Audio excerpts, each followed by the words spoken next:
আচ্ছা, আমার dressing table ট্যুরের এটা কিন্তু পার্ট 1 ভিডিও।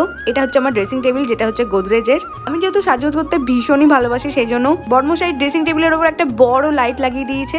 এই হচ্ছে টুল, যেখানে বসে শান্তি করে আরাম করে ফটো তোলো বা সাজগোজ করো, যা ইচ্ছে করো না কেন। যাকে যাই হোক, আছে হচ্ছে এখানে 3টে থাক। প্রথমটাতে আছে এই যে আমি এখানে একটা আমাদের ফটো রেখেছি, এটা আবার লাইটও জ্বলে, ঘোরেও চারদিকে, সেই জন্য এটা একবার ড্রেসিং টেবিলের মাথার ওপরেই রেখে দিয়েছি। আর কি কি আছে সেটা তো দেখতেই পাচ্ছ, রুম স্প্রে আছে, হেয়ার স্প্রে আছে। চলো এবার দেখে নিই সেকেন্ড থাকে আমি কি কি রাখি। আমি কিন্তু সব সময় স্কিন কেয়ার প্রোডাক্টগুলো চেষ্টা করি বাইরেই রাখার, যাতে আমি টুক করতে হাতের কাছে সবকিছু পেয়ে যাই। আর হ্যাঁ, টিপ পরে কোনো সময় টিপটা খুলে এরকম ড্রেসিং টেবিলে লাগিয়ে রাখবে না, আমার মতন এরকম ভুল কখনোই করবে না। দেখতে তো পাচ্ছ জায়গাটা কিরকম আঠা আঠা হয়ে গেছে।